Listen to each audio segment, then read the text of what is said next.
All right, everybody. We are now reaching the culmination of the old 6.5 BC pod venture here. Now, you heard plenty about... Mark, is that cat sound still playing? Oh, I don't think so. No. Oh, Mark's been playing... Phantom cat sounds. It's phantom cat sounds in my head just because we're doing the old 6.5... Well, you know what BC stands for. Anyway, but we went on a hunt with it, which talk about... I swear it's still playing. Is that not? Do you still have YouTube? Do the thing where you check your apps on your phone. No, that's not. You don't hold the phone up to your ear to check your apps. Do the thing where you. There it is. It is still playing. It has been playing this whole time. Electronics, Jim. For God's sake. No, don't just turn the volume down on your phone. It's still playing. Do you know how to do the thing where you? Oh gosh, now he's for now those he's watching right now. He just turned the phone off. Okay, we got the phone off. I panicked. Okay, anyway. I panicked. I tried to turn the phone off. It gave me the option of turning it off or SOS. I almost hit the SOS, Jim. That's how I was feeling right there. Okay. So we went on a hunt with the 6.5 BC. It was honestly a really cool experience. Ryan, I wish you could have been there. You ended up going on a hunt actually the week after, or roughly in that time frame. Did you end up taking it with you as well? I did. I did not harvest with it. Okay. All right. Well, I don't know if I want to spoiler alert what happened with us just yet. But anyway, let's talk about a little bit about the hunt, because there was some intrigue / interest around the hunt that we did, why we chose to do it. And then, of course, we'll talk more about the cartridge itself. But, Mark, this hunt was a little bit, it was kind of your idea. You hadn't done it before. I hadn't even been on, we went on an antelope hunt. I don't even know if we've mentioned that yet. Yeah. But we went on an antelope hunt in Wyoming. I'd never hunted antelope before. Cooper, the camera guy, who's actually out, it's early November right now as we're podcasting this, and he's smart. He's the smart one of our group who's out hunting right now. He came with, he'd never been on an antelope hunt before, so it was a new experience for all of us, really. And how did you arrive on this particular hunt, Mark? You know, it just seemed like a good opportunity hunt.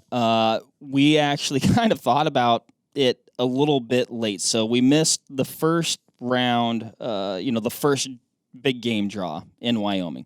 So we drew these tags in the second round of draws, if you will. Mm-hmm. There was limited tags, a lot of demand for tags this year. Only a couple units still had tags left available. Now, the units that we were looking at, Wyoming's very forthcoming when talking about these units. There's very limited public land. When you're, in the descriptions of the units, they're saying, hey, limited public land. If you choose to put in for this tag, be mindful, have private access, essentially. They're like saying, don't come here unless you've got private land to hunt. Right. Now, I've hunted in Wyoming before, couple good antelope units before, antelope everywhere, and I said to myself, well, it's just antelope doe tags. How hard can it be? It's Wyoming. They're Wyoming. Everywhere. They're everywhere, which they are. But when you're in one of these units that has limited public land and access, the level of pressure on those pieces was pretty extreme. And we're kind of hedging our bets a little bit, because you try to use your human psychology here. You're like, well, I mean, everybody's saying don't go here. I was doing online research, and people are like, don't go, which all that just kind of triggers to me to go, well, maybe I should go. But no, I mean, that's pretty accurate. I mean, there were animals to be had, so I don't want to completely discourage somebody and say don't go, because there were animals out there, but the amount of and we saw other people harvesting animals out there. Yeah, other people got some antelope, and but it was interesting, very few access points, multiple cars at each access point, and it seemed like when one car would roll out, another truck would roll right in. Yeah, and we did this the idea too with this was to do it this kind of dirtbagging style. Yes. Dirtbagging style, I said that right. Where we went out we drove, from Wisconsin to Wyoming, and we did that in the old Sub. Admittedly, she's not the fastest car on the road, and also we were going into about a 90-mile-an-hour headwind. Yep. So it took some time. It actually took us 24 hours to get there. Now, okay. That's not a straight drive, but we did leave in the AM and then have to. We all got very tired. / no one else but me in the car could drive the stick shift Subaru. Should have thought of that ahead of time. So we crashed at a Love's gas station parking lot, and we all tried to sleep in our gear-packed Sub. Kind of woke up, drove the rest of the way, and then got dressed and tried to get out there. Yeah, we slept camped. in a very, I'd call it a hunched over position. It wasn't good. It wasn't comfortable. The seats are already uncomfortable. I have a question. Yeah. Please. How is it? But that was part of the dirt bagging, though. Like, It we was. weren't going to get a hotel room. Oh, we weren't going to no. spend the money. No, So heavens no. How is it? Maybe this is a 10-minute talk topic, but how is it that you can sleep in a tree stand, you can sleep in a ground blind, you can sleep underneath a tree while hunting turkeys, but sleeping in a car is about impossible? It's very difficult. Why is that? I mean, I can sleep in a car, but we were like we weren't in any sort of like anatomical sleeping position that would be comfortable. Well, certainly you're not when you're in a tree stand either. I don't think we should advocate sleeping in a tree stand. You've never slept in a tree stand?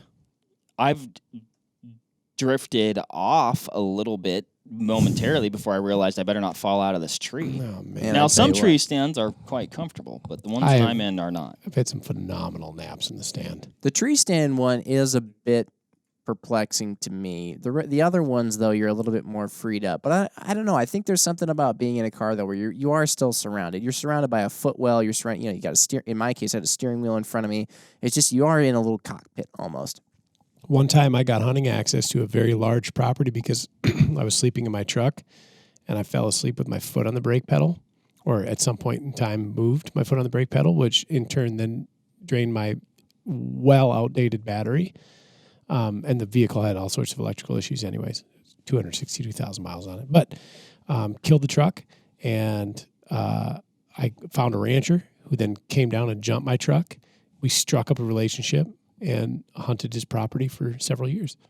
There's going to be a lot of Fantastic. people purposely killing Just their fall, batteries just next dead to- out west. Yeah. I will. They're I am, dotting the countryside. I am going to bring up also, I didn't sleep good because all my clothes were crammed in the back, inaccessible, so I was dressed fairly lightly, I would say. Jim refuses to turn the vehicle on and let it idle so we can have some heat. He Hold would turn on a it on for second. like 5 minutes. I'd be like, oh my gosh, it's starting. I can feel the warmth. And he'd shut I'd it get off. the car warm, and then I would turn it off. And you only did Mark- it twice. Here's the thing. We slept in that parking lot for 5 hours. I am not going to let the car idle for 5 hours. I don't suggest 5 hours, but That's what you wanted. a That's half what you hour to wanted it 45 minutes you wanted would it have to- been even a half hour to delightful. 45 minutes. I You're would have putting a slept. remarkable amount of stress on the cooling system of the vehicle. Oh my God. The car Like is meant to be rolling down the road with air coming in and out of the engine compartment over the transmission. It's a Coming very from the guy, important if the thing. vehicle is moving, we'll try to take it anywhere. Oh, let's jump it. Oh, sweet ledge. Let's go off it. Maybe we can wedge it between these cut banks. But Yeah, we can't but turn did it we on for get a out? half hour? No, because that's an avoidable situation. Sometimes MC you're wedged Ryan in. has left the building. MC Ryan's literally gone. Jim said earlier, I wish The you would have listeners come. have left the building. Jim said, I wish you would have come earlier. I imagine that this is a slice of the heaven that existed during this trip. Just a tiny piece. This is true. Let the car idle. Don't, I'm not going to let the car idle. Coolant. Not coolant. I'm cold. Yeah.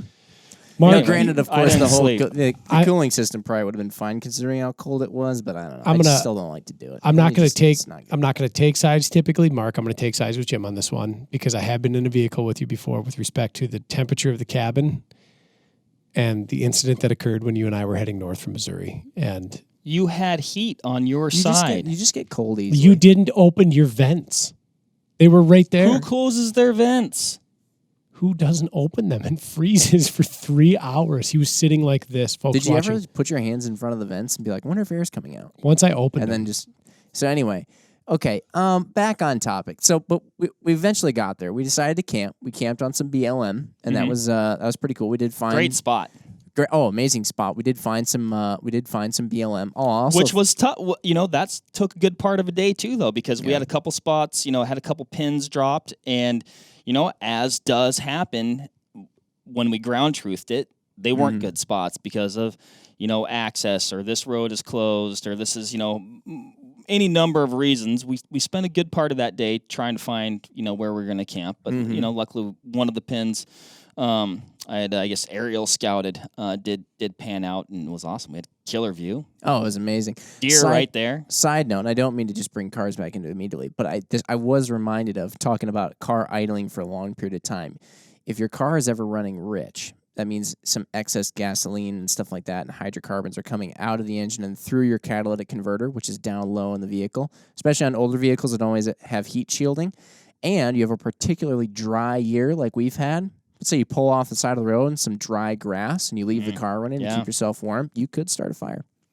Yeah, I'm not suggesting letting your car idle over dry grass. I just want to throw that out because I think it's a valid tip. I don't think we were at risk in the Love's parking lot. Asphalt parking lot. I get it. So anyway, but we camped on some BLM, and no, it was absolutely great. So then we went out. Are you sorry you missed it, Ryan? I'm just thinking of the scene from Dumb and Dumber where Harry and Lloyd get to Aspen, and Lloyd had gloves, and Harry got mad and said, "You had gloves this whole time." Mark beat me up in the car because I had to heat the whole time. You had heat the whole time. My feet. We've talked about this before, but my feet were actually like I couldn't feel them. Good thing it was before you learned jiu-jitsu in our last podcast. Oh, I know. Yeah. I'd have been destroyed. You'd have knocked me out cold. Straight karate chop to the neck. You'd been. I have the out. tools now. He'd have done it going down the highway. But Mark, let's talk about hunting antelope. So for those not familiar, like I said, it was my first time ever hunting antelope. Cooper's as well. And how would you describe it for somebody only familiar with hunting deer? Ryan, you hunt antelope all the time. Yeah, Ryan, you go every year. That's kind of your annual pilgrimage. It is. I like hunting pronghorns. They are one of, I think they're the most delicious of all the games. I haven't eaten a few of the games, though. I haven't eaten greater sheep, muskox, or mountain goat, so I can't really weigh in on those. Hey, I've got a muskox shank that was gifted to me in my freezer right now. We should do something with that. Anyway, reminder, sorry. So I think they're quite tasty for those listening. If you've ever heard people say they are garbage, reassess those folks. Mm-hmm. Delicious creature. Really neat animal. I think, if you're looking to hunt out west and you've never done it before, I think that's the starter. Seems to be the case with many people. Yeah. What they say. I think that they are a really awesome critter to get your boots on the ground and feet wet with, so to speak. Target-rich environment generally. There's a lot of them. They're a herd animal, so usually you can find good groups of them. They're very visually striking. I often equate them to being a road flare on the prairie. When you see them, they're very bright. Yeah. So they make for a very visually stimulating hunt. I've been on some hunts where you glass. You see nothing for potentially days at a time. And pronghorn, that's not the case. Usually, if you're in pronghorn country, you see lots of pronghorn. Well, and speaking of visuals, and one of the reasons why you can see those pronghorn is the habitat or the places where they like to live, because their eyesight is so good. That's kind of their first line of defense. So it's more open areas where, they can see you from a long ways, and you can see them from a long ways. Yeah, usually if you find yourself in a really thick area or like it's really hard to see around the hill and stuff like that, and you just can't see for a long way, you're like, there's not going to be antelope here. Yeah, and that's one thing, and you were kind of showing us on Onyx, Ryan, some topography things, and man, that just really, when we got out there, and even when you would look at where the antelope were on the private land, which was basically where a lot of the antelope that we saw were on the private, but you could see where they like to be, and then kind of, I guess, look at your map and find areas with similar features and be like, yep, this will be a good antelope area. This may be not a good antelope area. So definitely the more rolling, open prairie habitat, is where we were finding them. I don't know. I mean, any other tips on that, Ryan? Timber is not generally a good place to find pronghorn. Yes. So if you're in an area with a lot of dotted timber, they don't seem to do well there.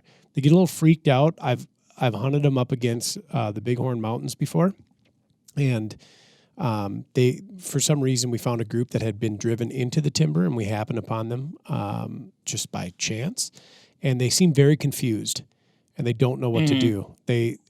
I've heard that they have binocular vision. Yeah. I think it's like the equivalent of is it an 8-power? Yeah. I think. So imagine walking across a football field with a pair of binoculars. You could probably navigate pretty good. But imagine walking through your house with a pair of binoculars up. You'd probably be a little cautious. Yeah. Well, you ever see, Jim, you like those videos where people play soccer wearing binoculars? Yeah, with binoculars strapped to their faces. Love those. Check that out. Never seen that. I think it's a thing that they did. It's either Japan or China or something like that. It's like, binocular soccer. Wow. It's incredible. So effectively what Jim's getting at is antelope are playing binocular soccer 24/7. Yeah. Sage country is a big one. Sage is a big part of their diet, and then any good grazing or grasslands where they can find good graze during the day. They're seemingly constantly eating. Water sources. Yep, absolutely. Especially in the very arid regions.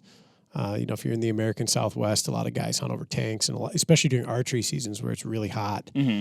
Tanks are really good, or a natural water feature wouldn't have to be a tank, I guess, but anywhere you would find a water source would be a reliable place to hunt pronghorn, probably, if your state has pronghorn. But yeah, broken ground is pretty mixed results. Now, when I was on my hunt the subsequent week, was that the right word? Subsequent? Yeah. It was very windy as well. We had like 40 mile an hour plus sustained winds for several days.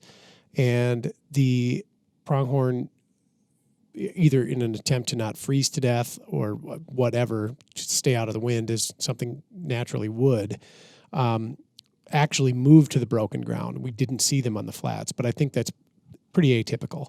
Yeah. You're going to find pronghorn mostly. So they were kind of seeking refuge a little bit then. Yep. And we actually, the pronghorn that I ended up harvesting got kicked out of like a literal canyon. Like, think the most mule deer-ish country you've ever seen. And we're talking equipped with junipers and curleaf mountain mahogany and sage. Out comes like 60 pronghorn from this canyon where they had retreated to get away from the wind. We weren't there looking for pronghorn, I guess. We were looking for mule deer at the time. But open country is a big one. It is funny. We saw a ton of mule deer when we were out there, mostly does, but we did see some bucks and some whitetail.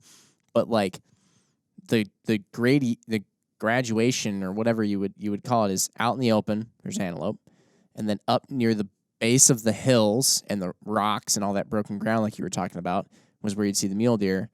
And then even when you'd be hiking around and you'd be up in some broken ground that you're trying to like get to a certain vantage point to look down into a flat kind of just spot going through the mountains there, we'd be kicking up mule deer left and right all throughout that little spot. But then you'd glass down in where you're expecting to see antelope. There'd be no mule deer down there. Yeah. So they're goofy how they kind of draw their border lines with respect to terrain, but super fun creature to hunt. I think what I like most about them is if you've never done open ground stalking, or figured out how to use terrain to your advantage, pronghorn are a great opportunity because you can generally make quite a few mistakes and turn up more pronghorn later.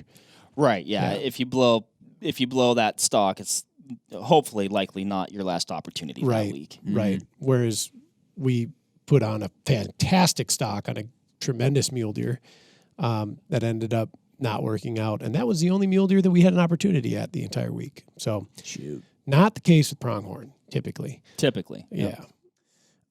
So next, so we found ourselves going around from spot to spot, bouncing around the public, trying to find an open spot. It was kind of a matter of, I don't even know if there's a really good strategy in those situations. I mean, we tried to get up real early, and get into our spots before it was even remotely light out.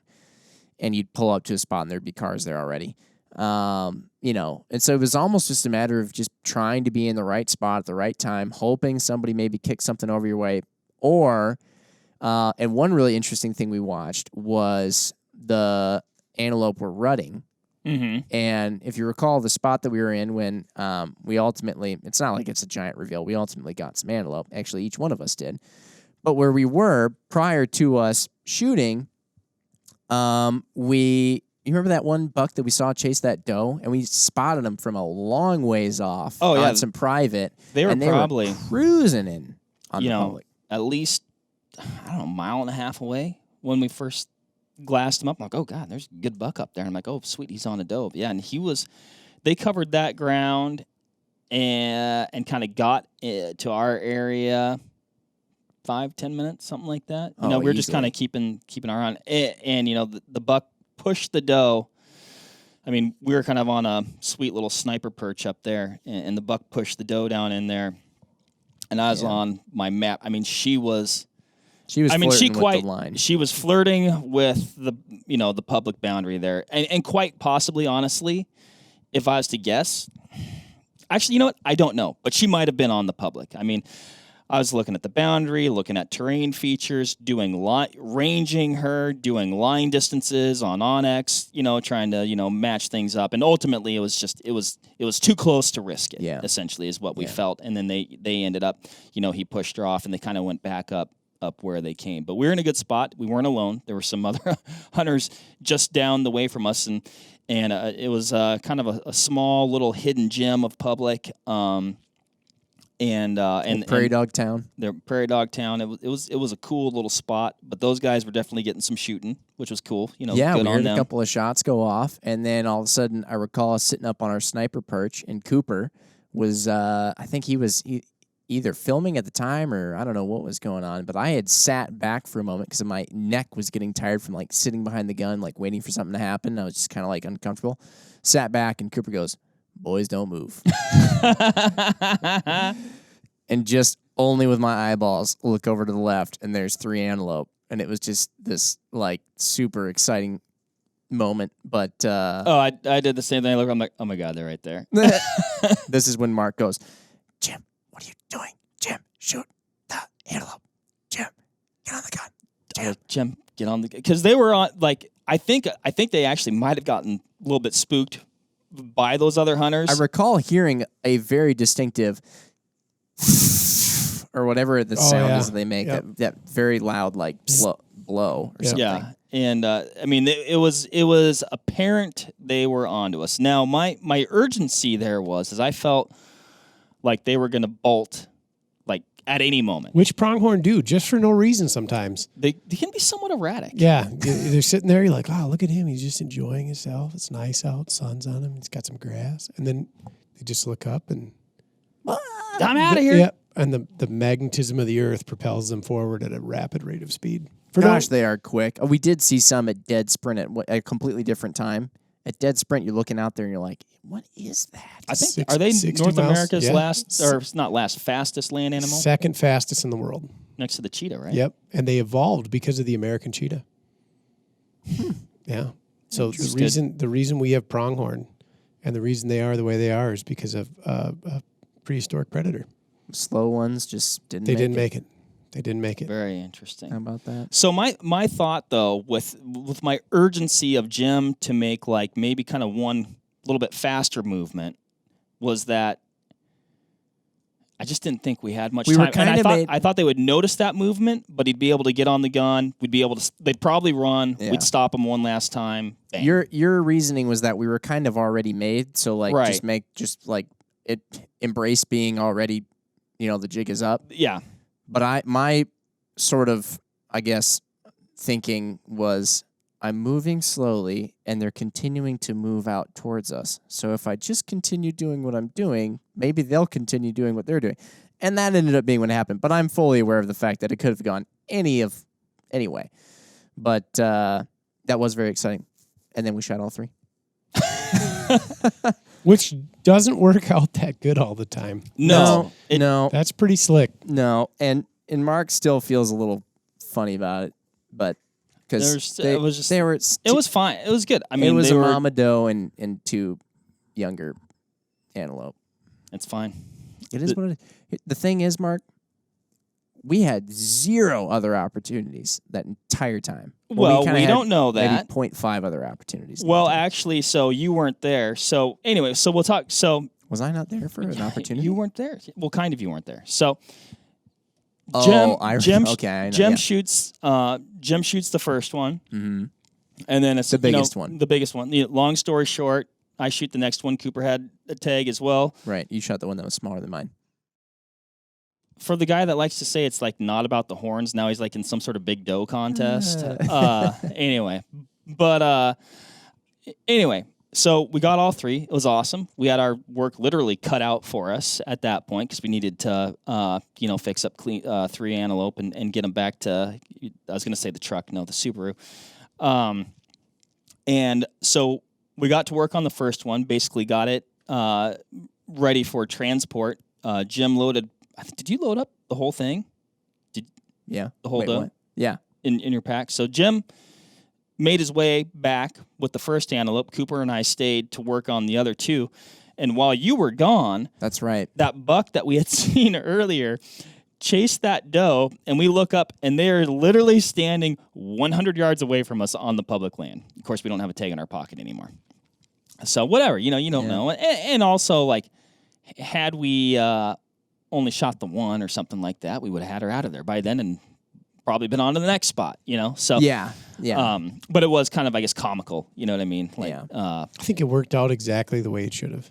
So. I mean, and they say it's a doe fawn tag, so I mean, if you shoot a younger one, it's not, against the rules or anything. So, but it also ended up being some of the best meat we've ever eaten in our entire lives. Oh my gosh, it was absolutely phenomenal. So incredibly tender. We made fajitas in camp. Was that the next day? I think it was the next day. We stopped in for lunch and made fajitas, and they were absolutely amazing. I know people like to say, "Oh yeah, it was so good." Like, it was so good. It was. But here's the thing, though.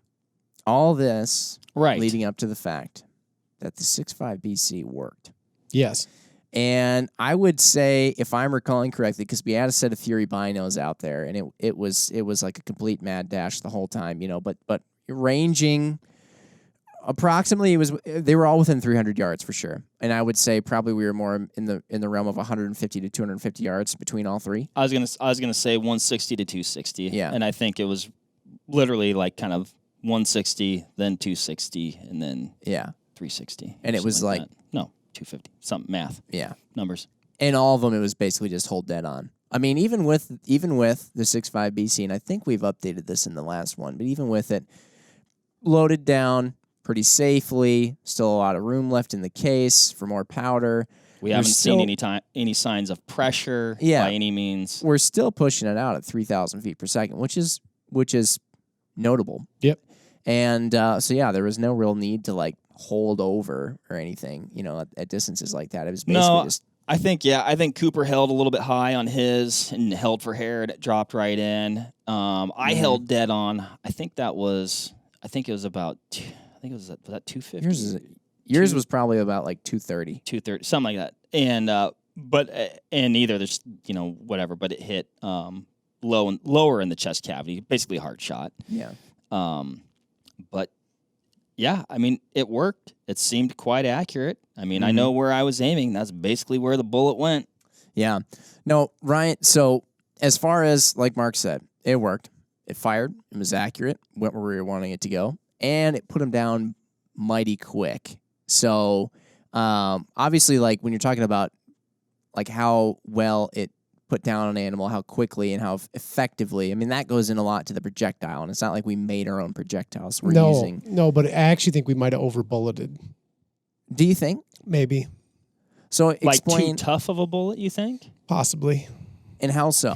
What makes that conclusion come to your head? I don't know. I just, that was the only thing I was really interested about when you guys text me, that you guys had critters down. I just wanted to know what the projectile did. Did anybody recover a projectile? What did the entrance and exit? What did the necropsy? Well, and we had some variants, I guess. Yeah. We did.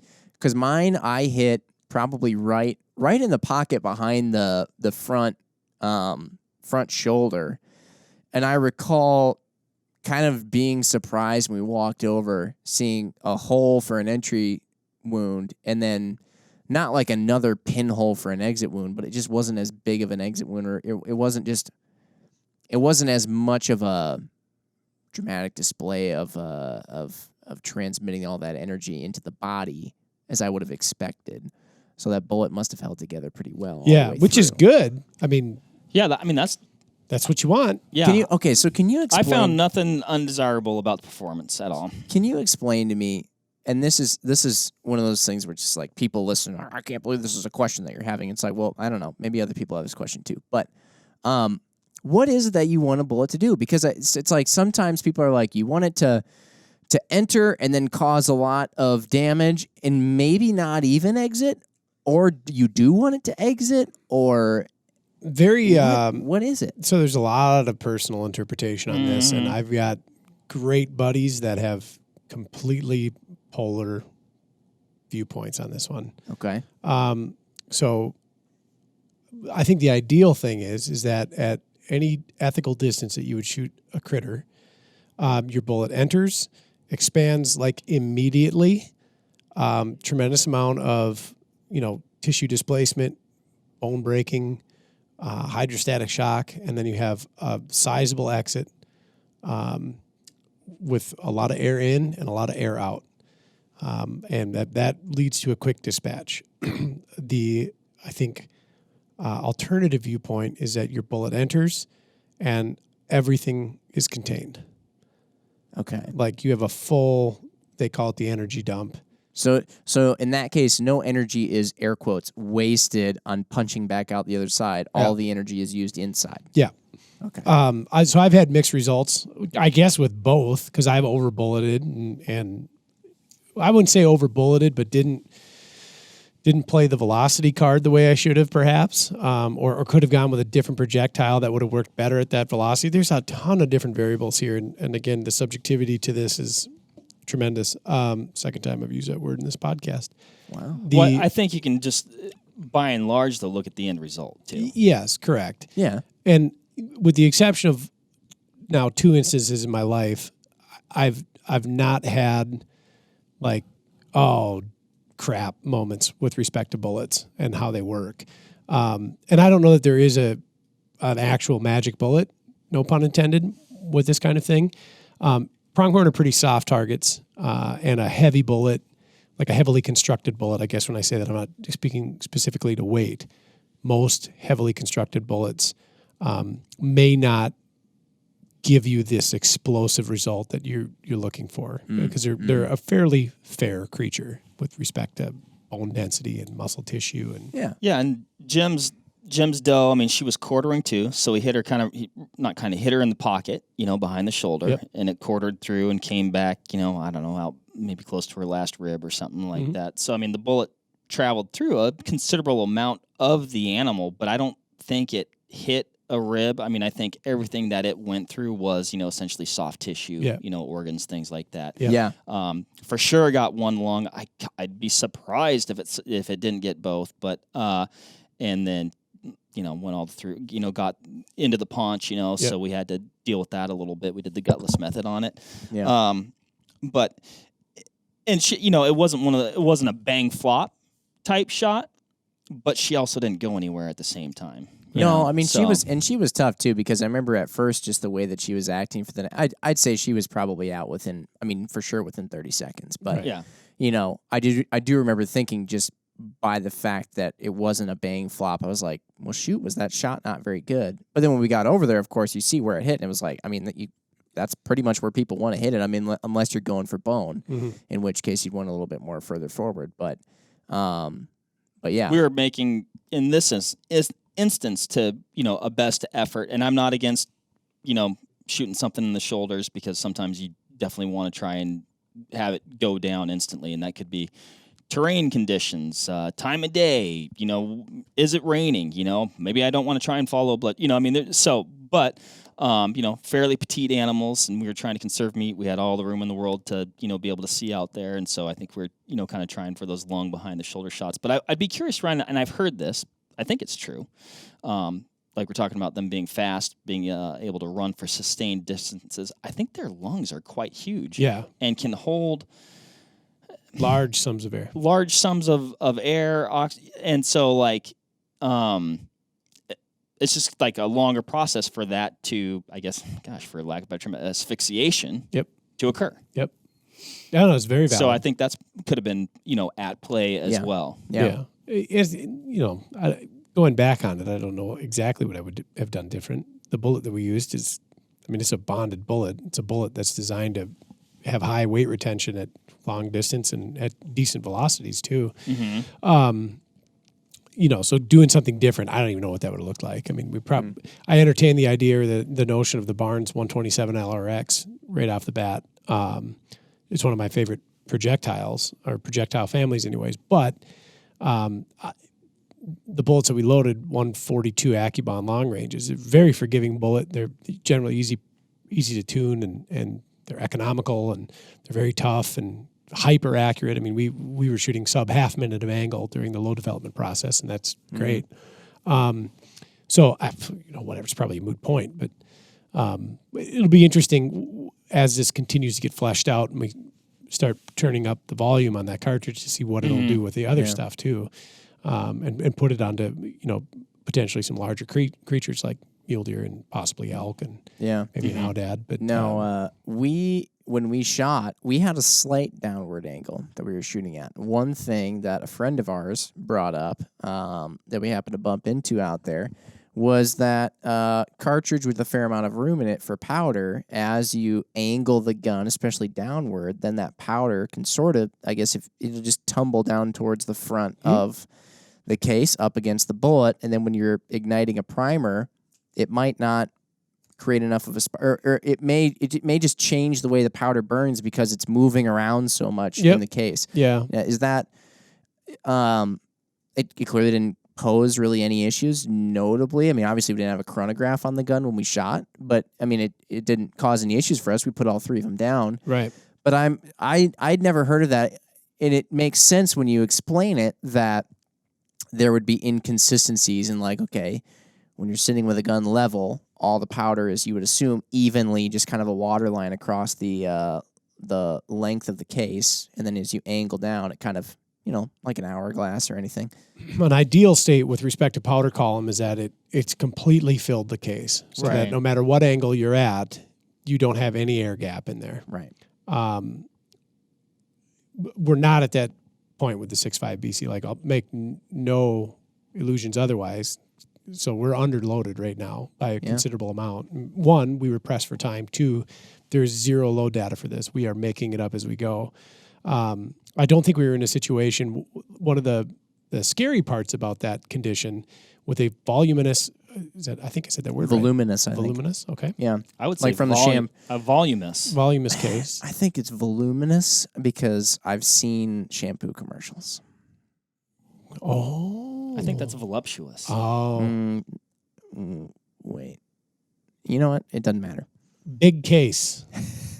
Huge. If they're big enough and they've got enough internal capacity and your powder column, like you couldn't put enough powder in there safely, when that cartridge goes to that water line level, if it's below the primer and you strike the primer, the flame comes out and it detonates everything at one time instead of this controlled burn up.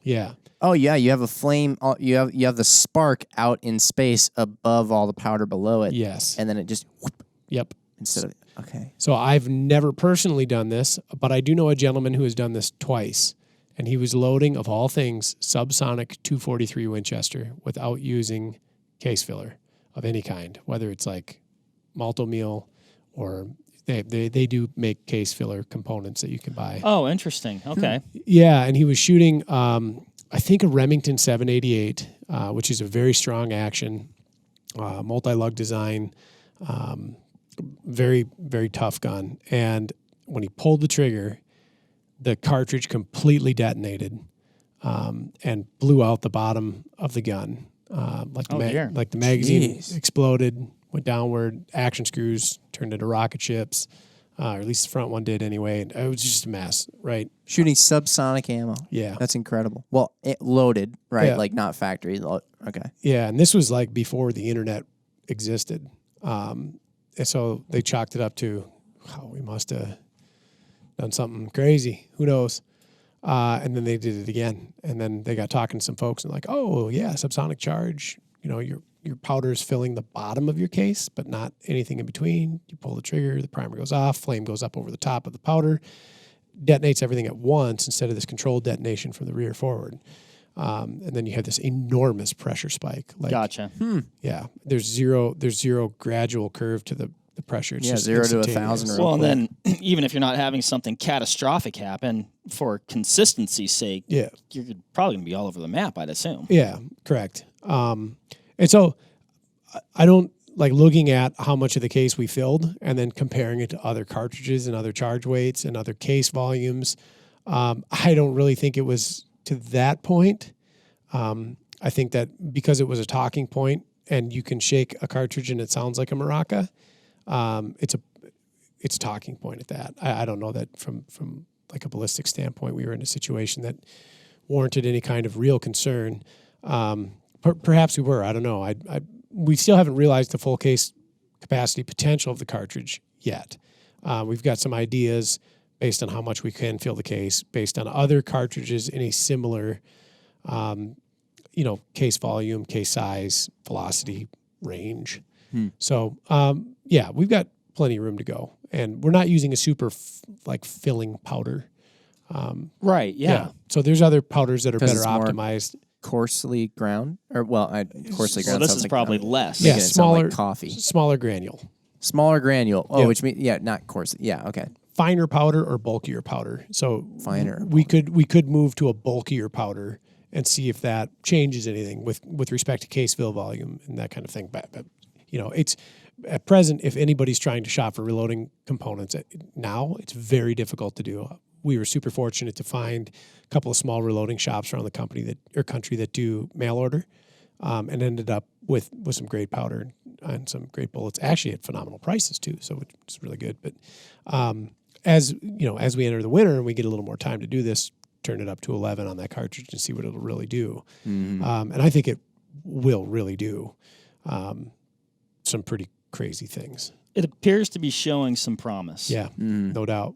Now here's the deal: like you've got people going in and loading for 308. You got people loading for 30-06. They're still toying around with that round. Mm-hmm. Those rounds. Yep. Been around forever. Yep. What do you see as being, in my head, at first I remember thinking like, oh, yeah, okay, we got this thing. It works. Let's crank it up to 11. We'll kind of like see how far we can go with it. We'll probably dial it back a couple, click or two from there and find whatever is our accuracy node. And then it's good. This thing's like awesome, done. But there's so much more that could be done with it. I mean, it's almost not intimidating is not the right word, but it's almost a little bit like discouraging. Well, no, you probably get excited about it because you love testing all this stuff. Yeah. But if you're the kind of person that likes reaching a point where you're like, this is perfect, it is the best it can be, that can be a little foreboding because you're thinking to yourself like, there's so many different powders that we can try. Mm-hmm. Each different powder you try, you can do ladder tests with it. There's so many projectiles that you can try. There's little different tweaks and changes you can do with your dies on the reloading thing. There's little different ways that you seating depth. Yeah, seating depths. I didn't even think about that one. Man. Yeah, when I look at it, I think like, what are people who see it, what are they going to critique? Like if they could change it, what would they change? Right. And it's like I start going through the 400 things that come to mind right away. It's like, gosh, why did I even think about this? So, yeah, I mean, there's certainly a lot of, like if you open a reloading manual and you turn to any given bullet for any given cartridge and you see like 8 options for powder charges, a low and a high, bear in mind that the ballistician that was working on that just bullet weight probably had 30. And then they pared that down to 20. And then they pared that down to 15 and then again to 8. And everything in between there. So when you see a min-max load, they played at half grain increments for each powder style and charge weight. I mean, I've been to the ballistics lab at Hornady. Those guys have probably the coolest job in the world. That is what they do all day long. They are making little tiny incremental gains and observing incremental losses or catastrophic losses with respect to velocity and accuracy and all this, documenting it completely. I'm sure it's like a spreadsheet. I was going to say, it sounds like a spreadsheet. Yeah. And I don't care for it. Right. It is amazing, though. And this is also part of the reason why I know some people have asked you, even we asked you, it's like, are we going to get this thing SAMI-spec'd?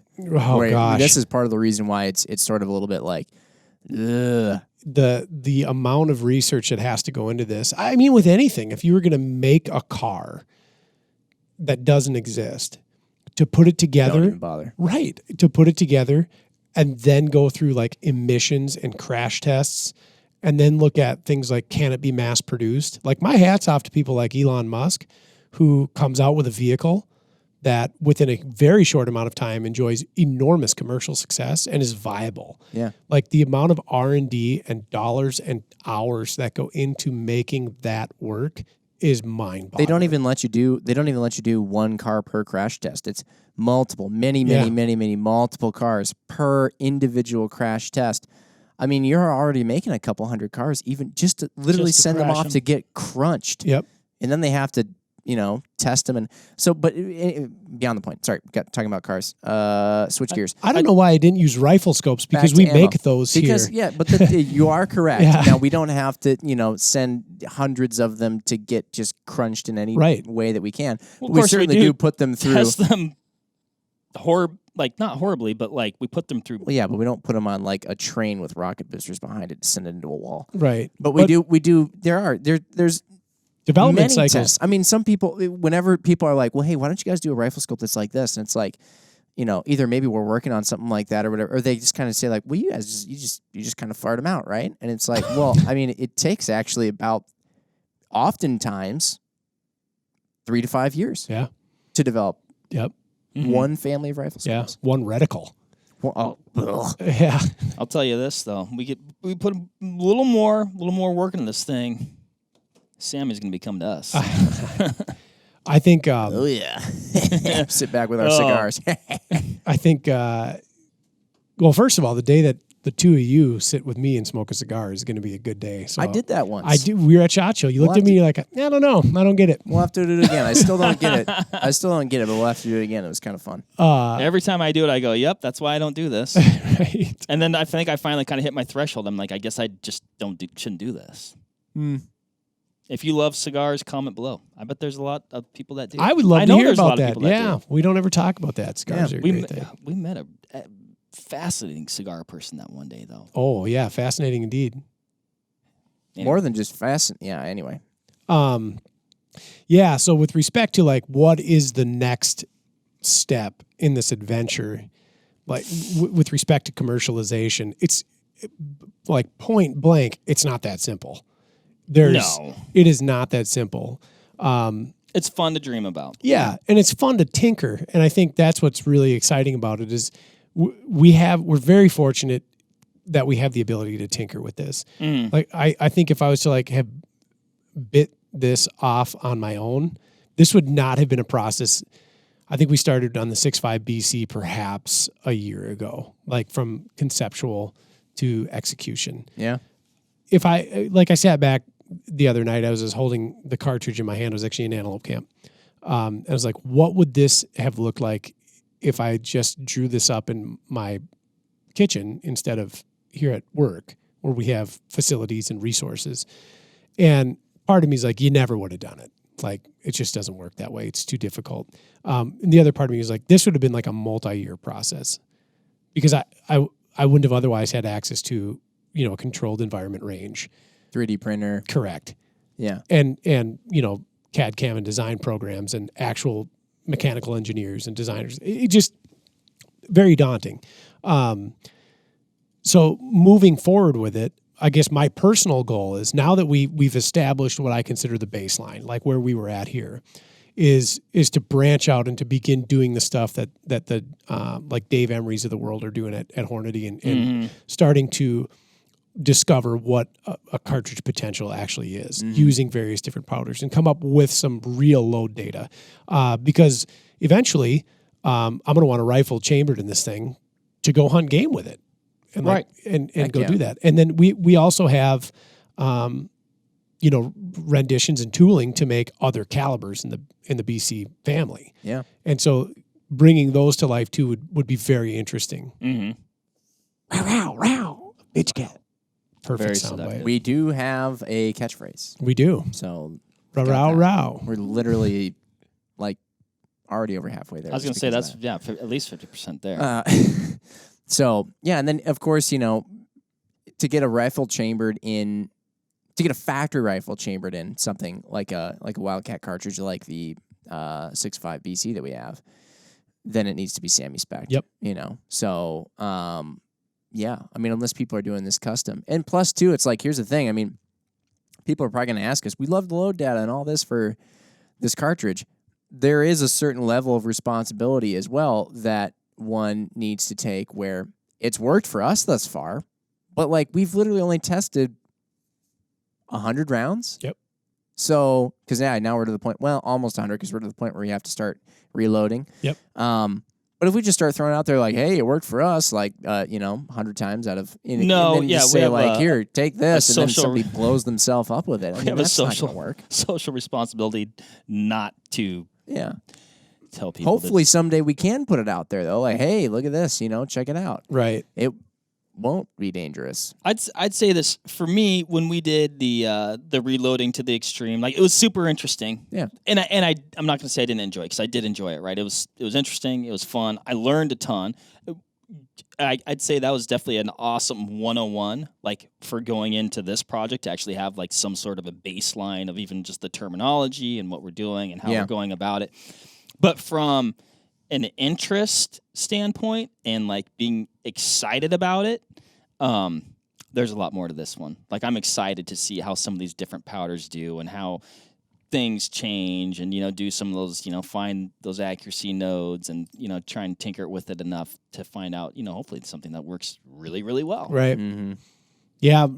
At present though, with the state of things, I got thinking about barrel life. And so we're very much in the infancy of load development. But as you shoot your gun, like round by round, you lose a little. You may not realize it for a while. Yeah. Right. But I don't foresee this being a cartridge like 308 Winchester or 6.5 Creedmoor where the barrel life is just, exceptional. You can shoot them thousands of times and they work good for many of those thousands of rounds. It's a snoosey cartridge. And so you're going to lose the ability to, I guess we'll just call it like longevity because eventually we're going to have to do a barrel swap on it. Right. And that's not a super easy thing to do. Fortunately, we've got a lot of great contacts in the industry that do that for a living. But, to really suss out good data on a cartridge, on a rifle, capability or the rifle cartridge capability, you're going to have barrels at your exposure or at your disposal, and be able to put them on and keep testing and then duplicate that test and that kind of thing. So, yeah, it's a big stack of paperwork in front of me with respect to like what does it look like when it's done. Right now, it's just a mile of paperwork to go through. But where we're at now is very cool. It is nice to at least be, there's sometimes where you have a load of like paperwork or work, data and all this stuff to gather ahead of you, and you're like it still doesn't work. You're just still working on this idea. I mean, it is cool that we got it to work and function, and not even just like in a range environment, but literally out in the field, it worked and functioned and did what it needed to do 3 times. Might I add, the 6.5 bitch cat is still 100%. 3 for 3. 3 for 3, which is and very cool. And I feel like we're somewhat doing it a little bit of a disservice. Like we're talking about 142 grain, high BC bullet that's shooting sub MOA at I think 3,000 or was it 30-25. 30-25. Yep. Yeah. It's not like it just went bang, right? It's not like oh my gosh, it went bang. Yeah, kind of like the first time we shot it. No, it's grains of powder. It's 325 feet per second faster than a 6.5 Creedmoor factory loading in a comparable bullet weight. Right.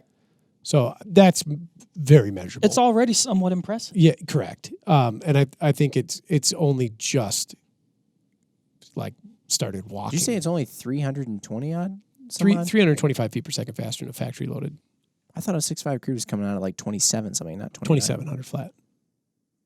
Oh, I'm getting my hundreds and thousands. 8, 9, 10. Happens sometimes. Yeah. Thanks. And we believe that 3,300 feet per second is certainly within the realm of possibility, just based on the case. Oh, I think we'll crush past 3. And I do too. He was being conservative. I don't want to be like, this thing's going to go 3,500. I mean, it certainly could. Have you ever seen a laser? Yeah. And, so I think we're going to get there probably Want to see what it looks like when we break the speed of light barrier? sooner than later.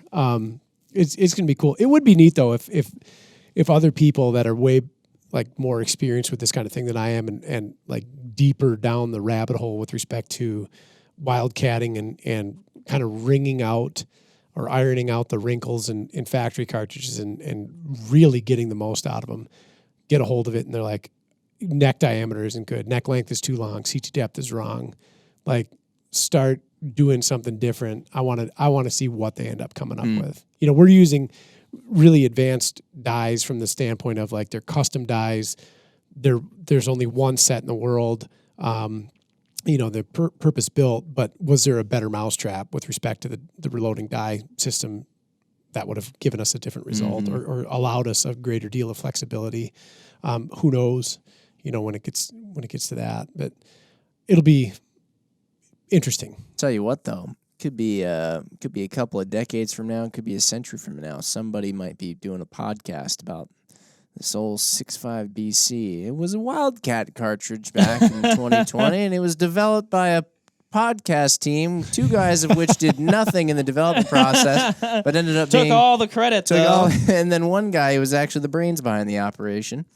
It started on an 8.5 by 11 piece of paper, by the way. That it did. A lot of things do. A blank sheet of paper. Yep. I wish I could remember the Michael Scott quote from that college lecture that he does. It was good. He talks about. It was good. Yeah. Yeah. Oh, yeah. It can. What does it start at? It starts out with you might have an idea of a whoosie whatsy or a whatchamacallit. It was a good video. Yeah. But that's kind of the story thus far of the old BC. Man, I am excited. It'll be neat to see, like, even the potential of other calibers within it too, like a 30 or whatever. And, but then you even think about that and you're like, oh my, you can't just copy and paste. Well, we finally figured out the 6.5 BC. Now we'll just copy and paste that same thing over to the 30 and it'll just work. Because, once you get into another caliber, it's a new ballgame. Almost starting from ground zero. 100%. Yeah. Absolutely. Let's just focus on the one right now. Yeah. Well, like, because 6.5 is the thing these days. It's what all the cool cats are doing. Pour some 6.5 on it. Yeah. This is the coolest cat. Ooh. And it is too. It's a cat. It's a cat. Yeah. Ryan, can't thank you enough for all the hard work and insight on this project. It has been fun. I think it's going to be more fun. I'm looking forward to working on it. I hope, I don't know. Everybody listening out there, sometimes we comment, we say at the end, like, hey, comment whatever yours. I just hope people comment and say, like, if you learned something on this, because I know we certainly did. And even if you don't ever plan to wildcat, I feel like wildcatting takes a very unique individual. And a lot of times people say that and they just mean, like, just weirdo, which I think there is some level of being a weirdo that goes into, like, wanting to wildcat stuff. Ryan, you do fit the bill. But like, not everybody just even has, like, the patience or just to go through all this stuff. And also the knowledge. Ryan, you have a ton of knowledge. Oh, my gosh. Like, be safe out there, everybody, because, like, like you said, this is uncharted territory. Things can go wrong. You know what I mean? So know what you're doing. Yes. If it doesn't make the video cut, I was willing to die for the BC project. We all were. Yeah. So that was funny. It's not Legos necessarily. No. But it is fun. It's fun to draw. It's fun to conceptualize, and there are groups and companies out there that can help facilitate this and bring that to life. We worked real close with the guys over at PTG and RCC Brass to do a lot of the the other components required for this, like the dies and the brass themselves, and Remington Custom Shop. Yep, and on the rifle. Yeah, they threw that together right quick and ended up with a stellar product. So if you are going to do it, there are people out there that have the know-how, the tooling, and the ability to execute on that. But work within reason. Start with a modest cartridge. We went right to 11 right off the bat. Properly. That's kind of typical, though. I guess in my head when we had mentioned this, I was going to go with something quite a bit less BC-ish, but we ended up with something quite BC-ish. Can we address the fact that a name actually, in fact, made the cartridge what it was? Oh, no question. The fact that Mark even just said the phrase bitch cat at one point in time, when we said we need to name a cartridge of this, there was no other option than for the cartridge to be what it is. It perfectly emulates the name. That the phrase. Single really errant utterance at the end of post recording a completely separate, unrelated podcast was the impetus for the idea of we should make a cartridge. Yep. And that is life. We're gonna have to keep people updated. So stay tuned on Instagram. I'm not saying that's gonna be like a weekly thing or anything, but we're gonna try and keep you updated on occasion as little advancements are made here and there. And hopefully stay tuned for that. I don't know. Someday it'd be neat if we could put out some load data for people. I don't know. That'd be pretty cool. Don't be expecting it immediately though, because again, we just don't want anybody out there to get blown up. That wouldn't be good. No, nobody likes that. No. Yeah. All right.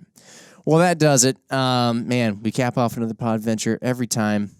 A little piece of me stays with that pod venture. I feel like it's like sad to see her go, to give. But maybe it's not gone with this one, Jim. Oh. None of the pod ventures have gone. They're all still a part. Look at the Subaru. That's true. She lives still on. with us. Yeah. The boat is still. I don't know if we have the boat anymore. Oh, okay. Well, we still have the paddles. see? Oh, yeah, we use those. Mm-hmm. You've got a freezer full of antelope meat. You're both now well and decently trained in hand-to-hand combat. And, Oh, hey, I found my sunglasses.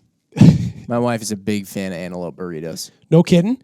She's totally down with it. Great success. Yeah. Now Also, I keep smelling antelope everywhere I go. Like That's just your dog. real, little bit. It's not my dog. Does that happen to you? Just driving in your car and all of a sudden you're like, oh, antelope. Oh, now it's gone. well, if you're driving the Subaru, I think our dog smells like a bear. Oh, the Subaru smells like complete, just Oh, awfulness. smells like 3 dudes slept in it uncomfortable. Yeah.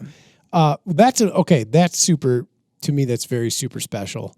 Like best takeaway, your wife doesn't hunt. You brought home wild game that you hunted, Yes.